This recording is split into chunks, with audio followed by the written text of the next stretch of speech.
Yeah.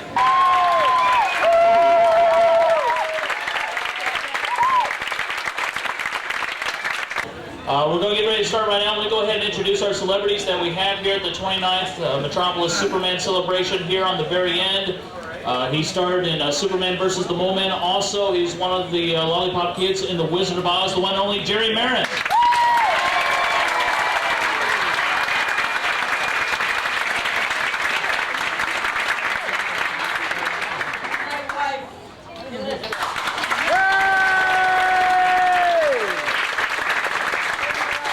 Our first-time celebrity guest here to Metropolis. Hopefully she's having a great time so far. The star of the 1984 movie Supergirl, Helen Slater.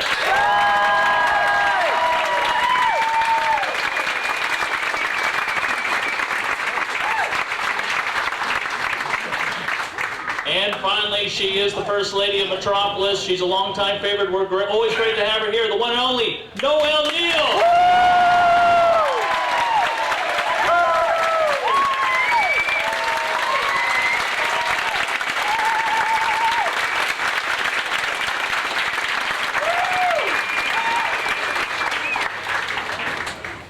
All right, as we get ready to start with the questions, first, Jerry and Helen, this is your first time, I believe, to Metropolis.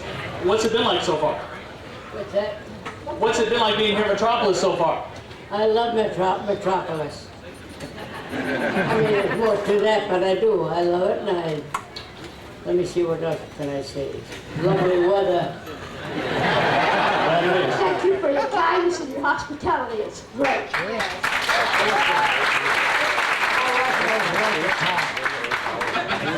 People have just been so kind and fun and just the beautiful small town feeling. It's really a pleasure to be here. And everyone's been so kind and hospitable.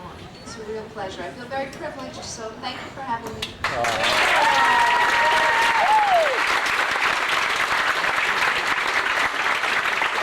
Let's go ahead and get to the questions. Anybody have a question? Raise your hand. All right, you, sir, in the hat.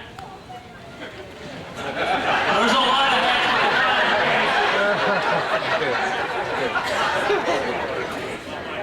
Hi, this is a question for Helen. How much time do you estimate that you were attached to wires during the filming of Supergirl? And were you afraid of heights? And can you tell us a little bit about that fun? Well, when I was learning to fly to make the movie, I spent a lot of time in the wires. I would say probably, it was 3 months, 4 months of training.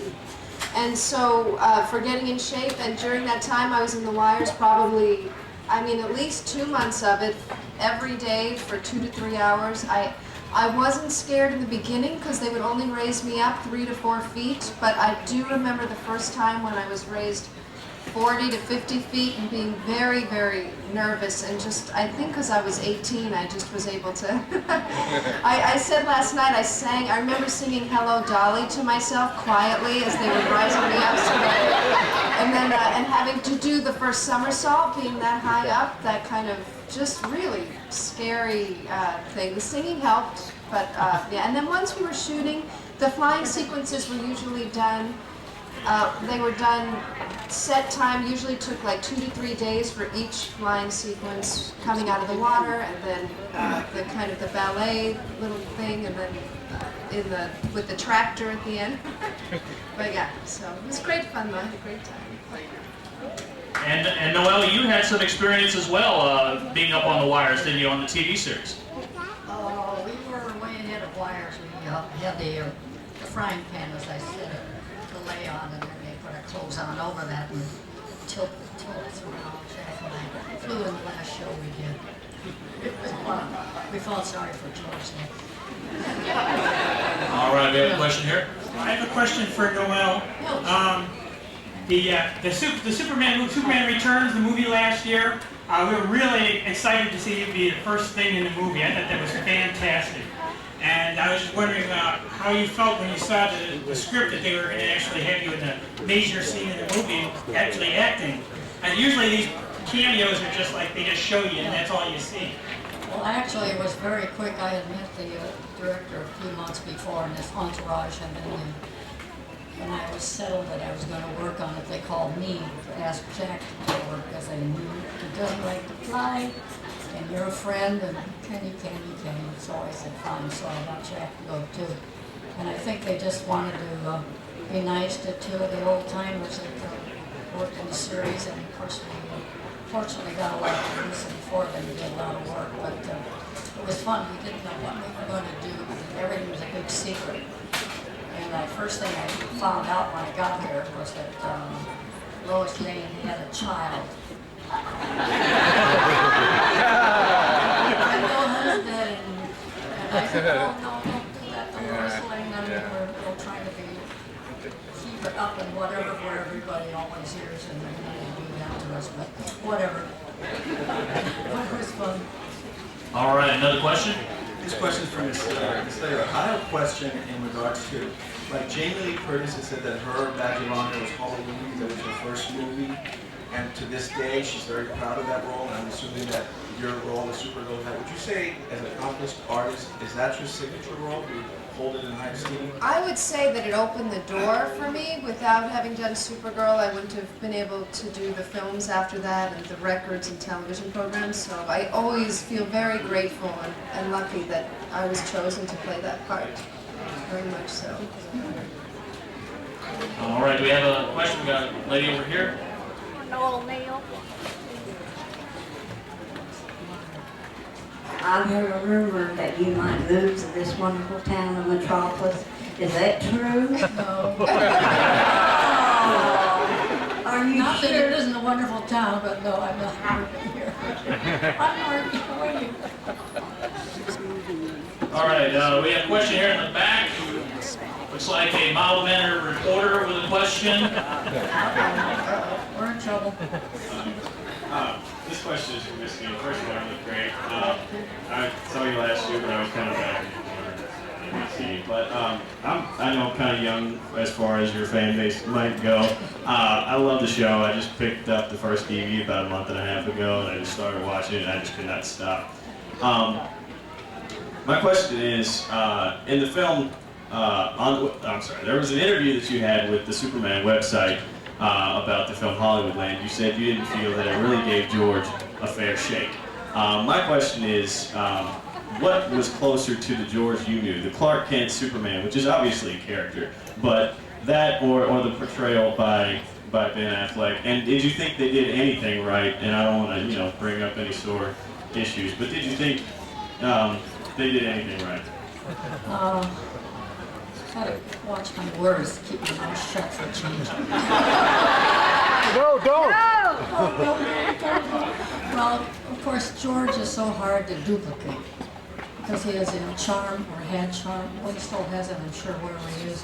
And we love him so much. And Ben Affleck, I'm sure, tried very hard to beat George. He beefed up. I don't know why, because George wasn't a beefy type, but there were a lot of things in the picture that were, shall we say, not true.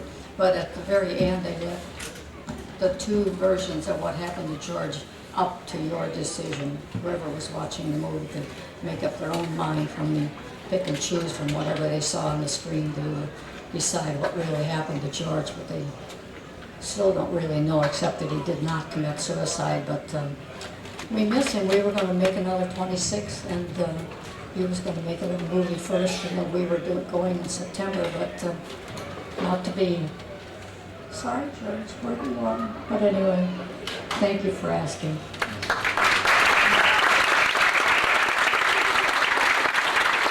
As we talked about the TV series starring George Reeves, what really kicked it off was the serial Superman versus the Mole Men. Jerry, what are some of your remembrances of the movie? Well, it was different because we were supposed to come out of the well, and I thought we'd really be in the well, but we weren't. Just had pictures coming out of the well and going into the well. Saved them a lot of money for the, for the sets. You know what I mean? That was a fantastic ray gun you had. Fantastic what? Ray gun. Ray gun, oh yeah. You know what it was? Electrical, electrolyte vacuum cleaner. With funnel at the end. All right, we have another question. Yes, Miss Neill.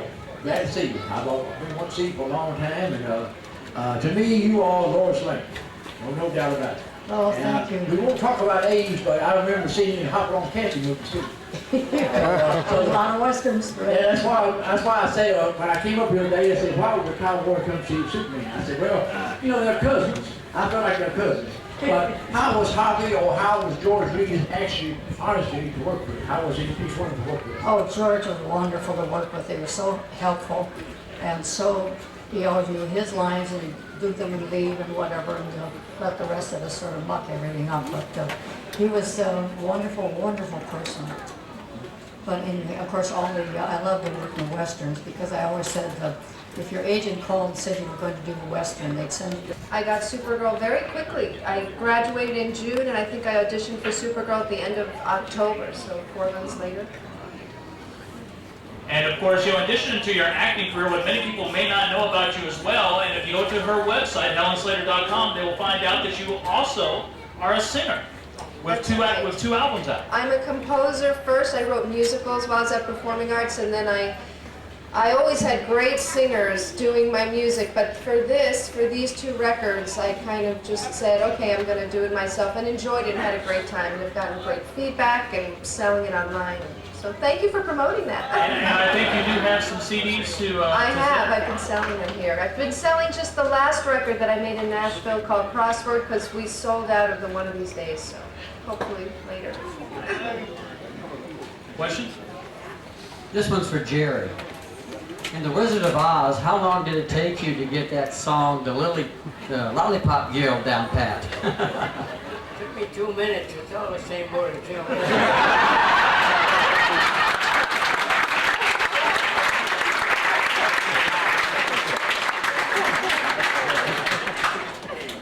All right, another question? My question is for Helen.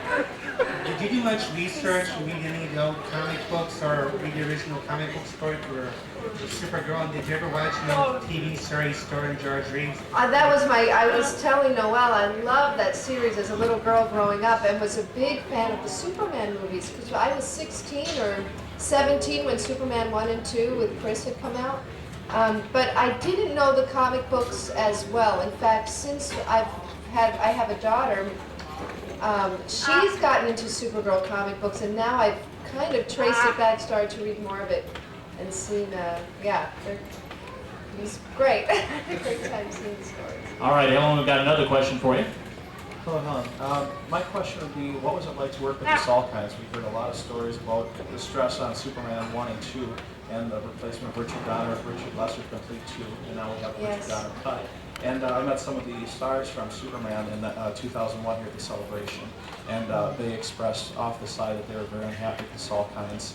Well, it's a little bit, they were a little bit like a mini empire. You kind of have to psychologically understand they were trying to sell a brand and looking at it from a very commercial point of view. So I think that was their strong point, maybe not necessarily. I think probably that there were some things that could get overlooked by being so kind of eye on the prize of selling it as a brand. But I had a positive experience overall. Thank you. All right, another question?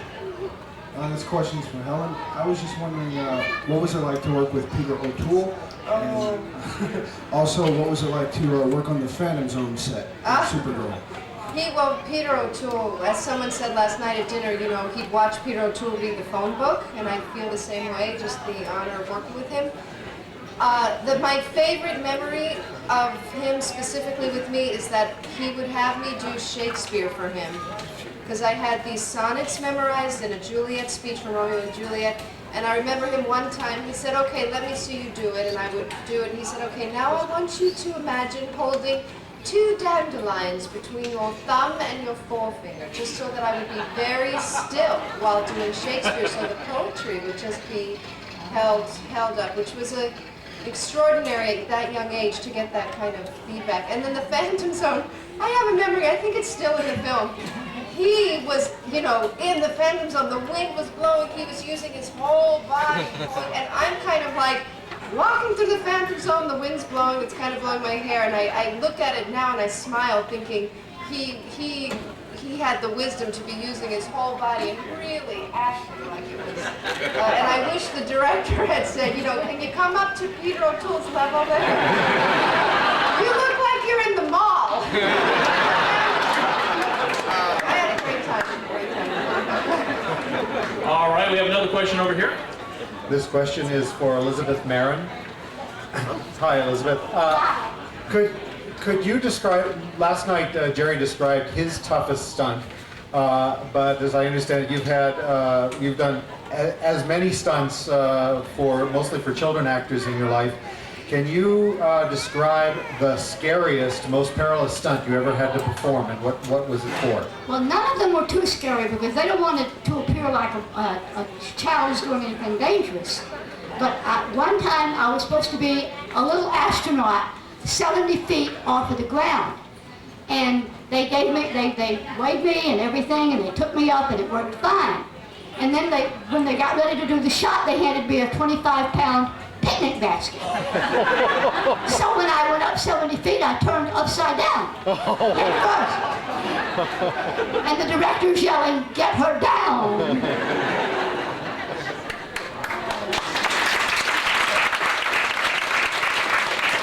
We have a question for you over here. Yeah, I want to bring a little off course on Supergirl. But there's another movie you were in with another good actor, and that was The Secret of My Success. I want to know, how do you feel about when you work with Michael J. Fox? What kind of guy is he? Oh, he's just a really fun, made the set very joking on Secret of My Success, very really great sense of humor, kind of had that thing, because of Family Ties, he had done that television show. He was very comfortable around all the crew, set a great example for treating everybody equally and kindly as one should, but many actors don't. He really was so gracious in that way of just being, you know, really kind to everybody. I had a great time working with him. All right, another question for Helen? Yes, I understand that while filming Supergirl, you were able to meet Christopher Reeve. Like oh, fantastic. I think I met him, this premiere of Superman 3 was happening while we were shooting Supergirl, and so I met him during that. And I told the story last night, I'll just tell it again. When I met Chris, we became friends, and we were back in New York City, and it was late one night. It was like on Central Park West, and we were sitting on a park bench. And all of a sudden, there were these fire engines just zooming by. Like there was this big, we didn't know what it was, but it was loud, and maybe 3 fire engines just soaring through. And Chris turned to me and he said, "Here we are, Superman, Supergirl, and we can't do a darn thing."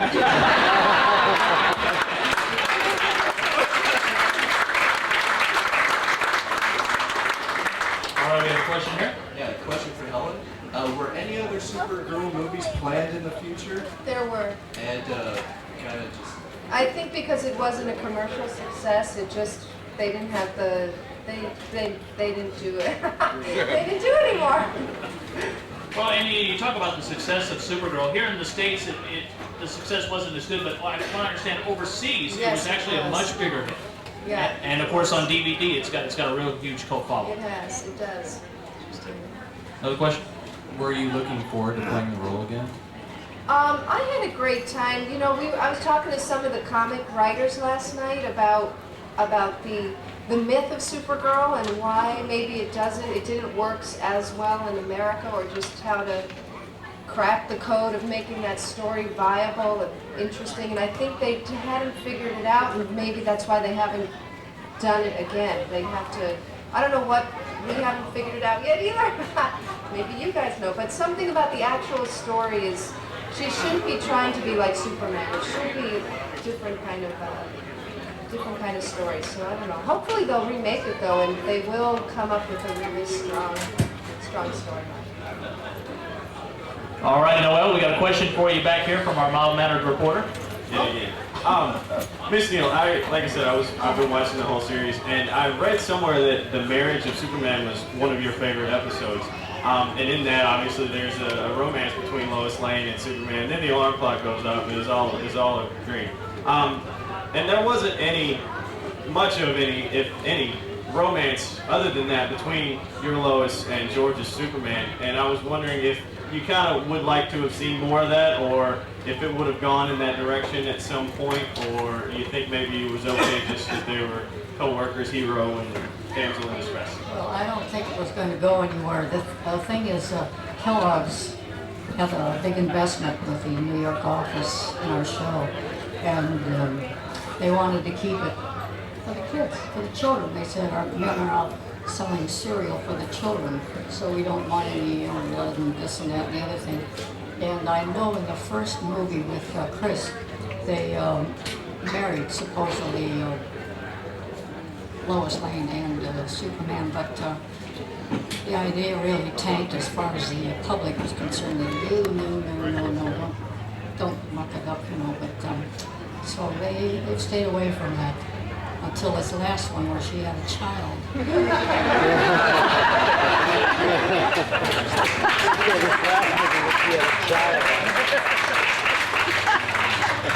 Well, we've talked with Noel about her experiences with George Reeves and Jerry. Of course, you worked with him in Superman versus the Mole Man. What was your experience with George Reeves? What kind of guy was he?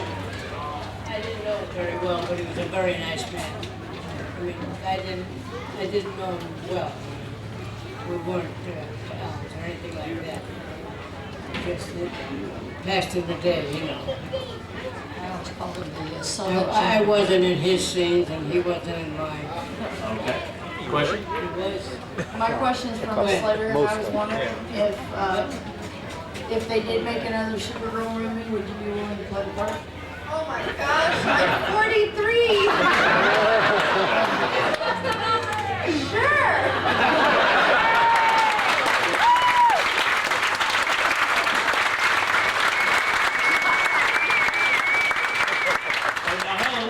About this a little bit last night with the press conference. The costume of Supergirl has changed somewhat. I think I saw one of the Supergirls around here earlier.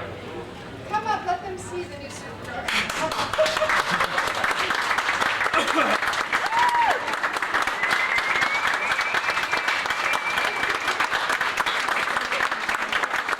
So now, would you want to wear that costume? Oh God, no. Gosh, no.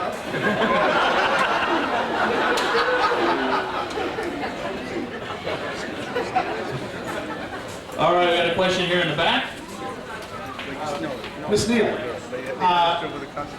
Jack Larson and you have done some cameos in different shows, movies, things like that. But Jack Larson also did a cameo on Lois and Clark. Were you never asked, or just the timing didn't work? Was that something you did for the Ben Flack? No, for the Lois and Clark TV show.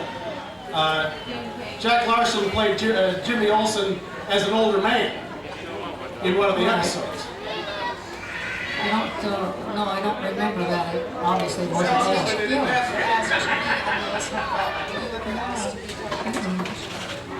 Too much competition with the ladies, I think, there. All right, we have any other questions? This question is for Ms. Neill. I know you worked on Superman Returns. Did you get the opportunity to see Brandon in the suit? And what did you think of his appearance? Well, the studio was so big over there. It was one that Murdoch had bought for 20th century years ago, and nobody ever used it until we came along. And I didn't really get much contact with Brian until afterwards, when they were pushing, he and the director were pushing the movie, and they'd show up at some of the conventions and show it. And as you say, everything went good in Europe, Japan, and all over the world. And people would say, "You know how you sound in Japanese?" And I said,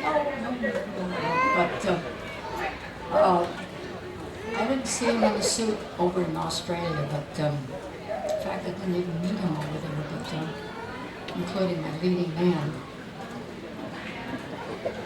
Lex Luthor. He just got all my money in my boat. All right, Helen, we got a question for you over here. How you doing? Question about working with Faye Dunaway. Strong actress. Were there any frictions or anything to tell us? Any frictions with her? No, I mean, my memory of her is very, very strong, very, very professional. All right, let me try and think of a story. Hold on, there must be something.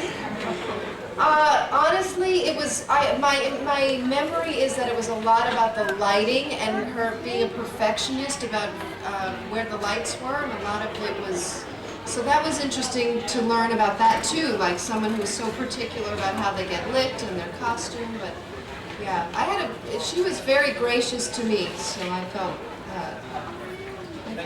good about that, yeah. We have another question for Helen. Did the producers ever think about putting you and Christopher Reeve together? I think he was supposed to originally be in the first Supergirl movie, and then something happened. I don't know whether it was a time commitment or another movie, but that originally he was supposed to appear in the first Supergirl, and they changed that. All right, and we have a question here for all three of our celebrities. Well, four.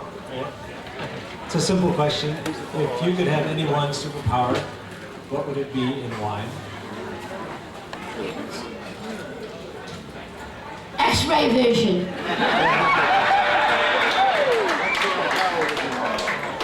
She was ready, wasn't she? I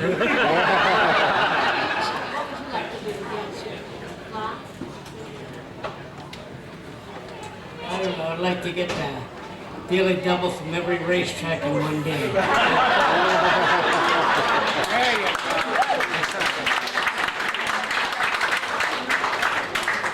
I think mine would be to fly, if I could have a superpower.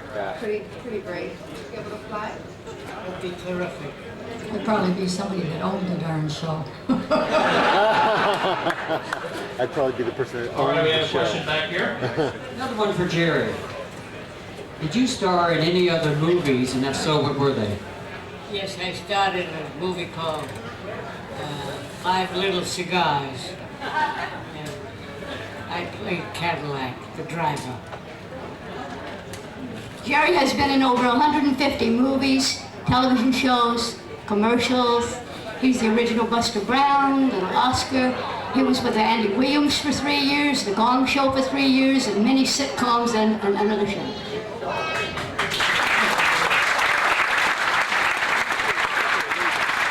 That's right, so she's doing a good job. All right, we got a question up here in the front. Yes, this question is for Jerry. Jerry, it came to me that I did see Little Cigars. Didn't that also co-star Billy Curtis? Absolutely, Billy Curtis. Billy went way back. What? He went way back. He what? Oh, that was way back, yes. 1972 or 3. Angel Tompkins was the star. All right, we have another question. My question's for Helen Slater. I recall on one of the DVDs there was a different costume, like with the headband and whatnot. Was there ever any question as far as which costume you were going to use, or what you trying to get things out? In the screen test, they did the screen test with the headband. I remember that, but there was a lot of discussion, and I'm guessing at this. I don't know for sure, but because of the aerial work and doing a lot of the swan dives and somersaults, like in some of that, they felt like it was too. My guess is that it was going to get in the way of the flying. That's my best guess. All right, we have a question here in the front for Noel and Helen. I was just curious if either one of you would ever considering having cameos on Smallville. Oh yeah, that'd be great. That's a great show.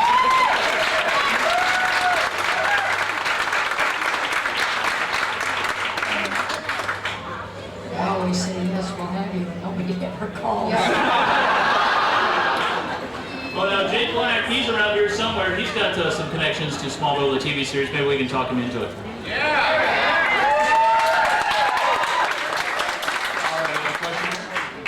This question's for Jerry. What are your fondest memories of The Wizard of Oz? My fondest memories of The Wizard of Oz, well, I think it was the meeting Judy Garland. Before I met her, I had, opinions about movie stars. Well, she surprised me. She was a lovely little angel, really. I just couldn't believe it. But she was an angel, and that's all there is to her. Well, maybe. Everybody was in love with her. Are you kidding? I had to stand in line. Not only that, but she was always busy with the people, with taking her out. As soon as she was through with the scene, they used to grab and take her to the school because she had to have her schooling. And boy, that was the most important thing in those days. Don't waste any time, don't talk to her, nothing. So they hired 2 people and grab her right away, right to school. But that's Strong union. and meeting 124 other little people. To me, it's that. All right, over. What is it like to be a television star? I wouldn't know. I love acting. I actually love acting and working with other actors, so that part is really fun when you have a good part and good writing. I really enjoy it very, very much. Well, of course, you took a break from movies for a while, and then when you came back, you started making a lot of cameo appearances on TV shows. One that a lot of people talk about is the one on Will and Grace. Right, I did so funny that there were, and Seinfeld and Law and Order, and the Will and Grace was fun because a friend of mine writes on the show and asked me to come down. It actually was just 2 or 3 lines, but they're so, the writing is so acerbic. It was such a, so had a good time. Don't want to say what I said. This is for everybody. We were just wondering prior to this festival if y'all had ever worked together before. All right, any other questions here? All right, we got a gentleman over here.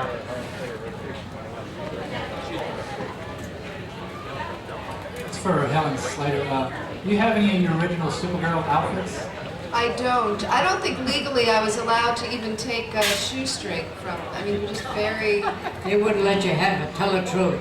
Yeah, but Jim, very, very strict, very much. But I think Jim, the museum here has it, I've been told, that the Superman Museum. Have you had a chance yet? No, I want to go over and see it. We'll make it happen. We'll find Carla. Carla will make it happen. Okay. All right, we got a question right here. Yeah, after talking to you yesterday afternoon, you said it took Jerry a year to make The Wizard of Oz. Can you elaborate a little more on that? What's that again? When we were talking yesterday, you said that it took a year to make the movie? Yes. Why is that? Well, if you've seen the movie, you can understand. Of course, we never seen it. We were in a different sequence altogether, so we didn't know what happened. Same thing with The Wizard of Oz. Well, it took about 2 months for us, but I mean, that was just about, less than that. It was about a month, yeah, because it was 1 week of shooting and the rest was costume test, makeup test, etc. All right, we have a question here in the back. Yeah, did they have the pads or Supergirl costume? And what did you think of when it changed the costumes for the new movie and it changed the color? I thought the new costumes looked terrible for the Superman Returns movie. I don't know I don't know what the deal is with the new one, but they definitely padded the old one.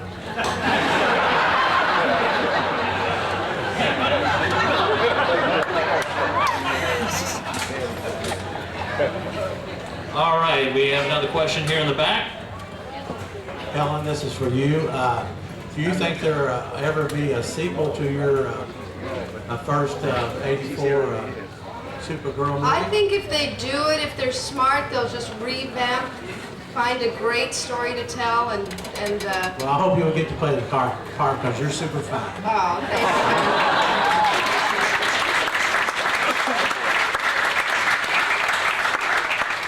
And Helen, looking at when the movie came out in '84, you look nowadays, and every time you take a look at the movie theaters, there is a comic book related movie out there. We've got Spider-Man, Ghost Rider, Fantastic Four, the X-Men series, Batman, Superman.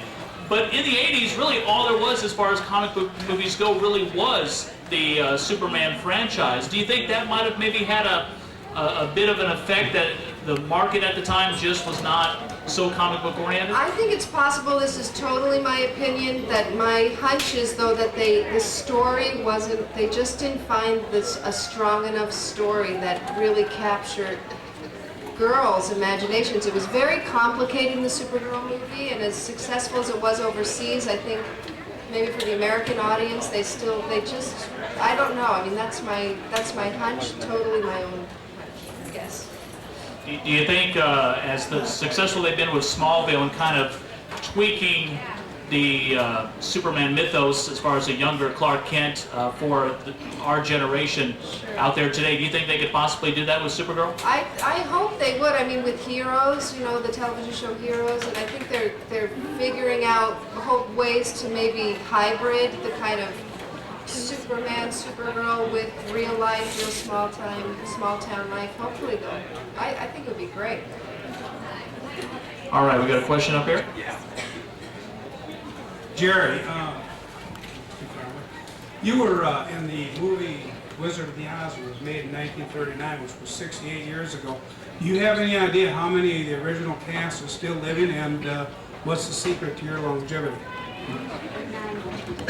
Well, there are only 9 Munchkins people left, and believe it or not, they're all Munchkins. We outlived everybody. It's just one of those things. But don't forget there were 124 of us, so that's not a great percentage. It just happened to be the truth. All right, we have a question here in the back. This is for Helen Slater. Could you tell us all your, when you did The Legend of Billie Jean, just your favorite parts? What did you like about doing it and everything? The Legend of Billie, I had a fantastic time shooting that movie with Christian Slater, and it was sort of a modern Joan of Arc film, also kind of a superhero, funnily enough. My memory is with Christian and Yardley Smith and Martha Game and all the kids, just having a really great time being in Corpus Christi, Texas, sort of dropping out, being in that kind of beautiful little oasis in a way, really beautiful. It's a beautiful part of the country I'd never been in. And I mean, the shocking piece of that was cutting off all my hair halfway through the film. That was a shock. I remember some people not thinking I looked good at all, like the guy from the catering truck, like as I came up to get my lunch, just going like, oh. Really? I'm shooting anyway, but my hair grew back. All right, we have a question here for Noel. Hi, Noel. Are you an Irish girl? A what? An Irish girl? No, Scotch. Scotch. Oh, I wasn't sure it was Irish. Close. Scotch. You were in a movie back in the 40s where you played a hotel operator. Oh, the great clock, the big clock with rain. I remember the big clock. Oh, yeah. And you had a little edge to you when you were the operators. Well, what's your favorite memory about that movie? Oh gosh, well I was on the contract at Paramount then, and they put you in, you know, every little niche they could find. If something was going on, they hired somebody instead of using you, so that's why I was in the big clock. All right, we got time for 2 more questions. We got one here. This one is for Lois Lane. What was your favorite TV show? I'll probably say Superman.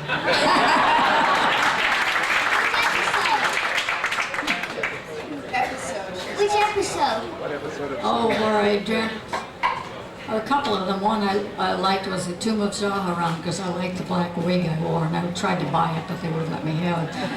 And of course, in the where I dreamt, I married George Clark Kent, and found out they were one and the same. But woke up and the office staff came in to drag me out, and I shed a little tear. But that was my favorite one. All right, and we got time for one last question over here. This is for Noel. Hello. Hi, I'm over here. Oh, hi there. Did you and do you think George, and did you possibly ever talk about this, ever really realize what a long-lasting and deep, profound effect you had on the children and everyone in America with what you did? No, we didn't think so at the time. In fact, one funny story that Jack's agent said to him when they first started out, they said, Jack, I've got a job for you, 13 weeks, blah, blah, blah.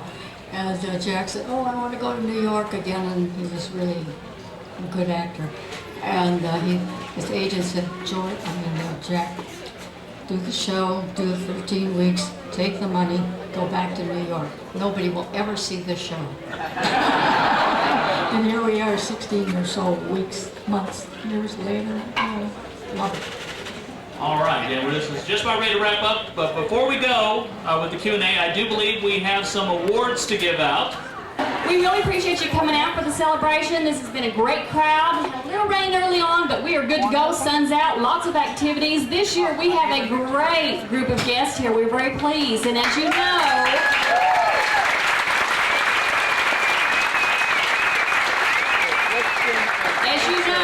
we like to give gifts and awards and, just pay kudos to some really special people.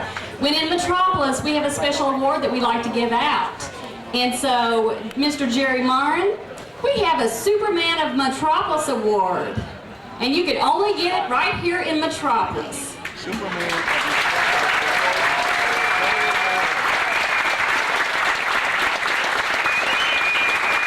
And we don't want to forget his lovely wife, Elizabeth. Elizabeth, we've got a Supergirl cap for you.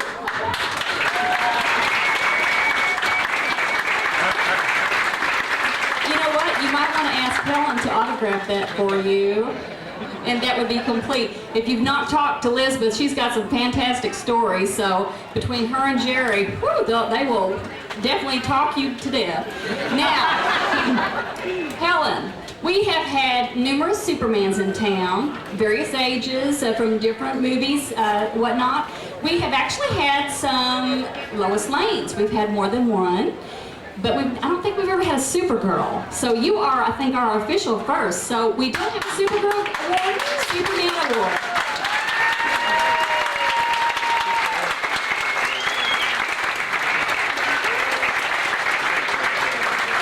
And of course, finally, now Miss Noel, she has a Superman of Metropolis award. Noel also has the key to the city.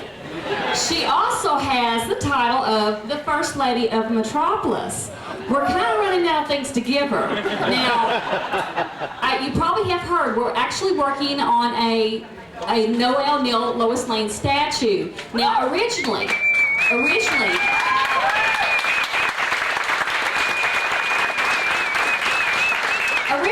we were going to try to have it unveiled this year, but I was let in on a little trivial fact that I did not know. And Mr. Larry Ward, sitting over here, he let me know that, you know what, Carla? Next year is the 60th anniversary of Noel Neill's role as Lois Lane. Did not know that. Did anybody know that?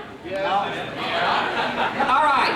So, next year, being the 30th anniversary of our celebration, being Noel's 60th year for Lois Lane, I've also been told it's the 70th year for Superman, and then someone told me 30 years for Christopher Reeve's role as the Superman movies. Is that correct? Yes. So next year, you don't want to miss it.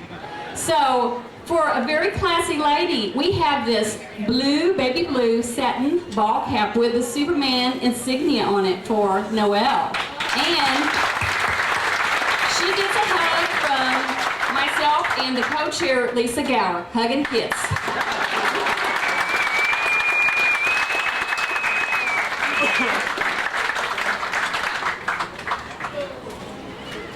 Okay, John? All right, this is going to wrap up the celebrity Q&A. Once again, let's give a big thanks to our celebrity guests.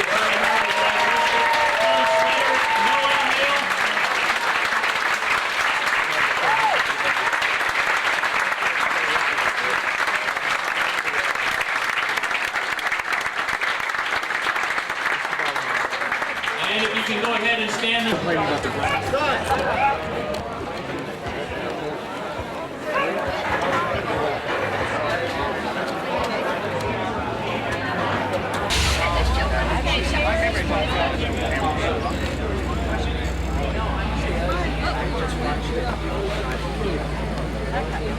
Now we got it. Okay. Hang on. Okay, leave me in Elizabeth 4. Bye.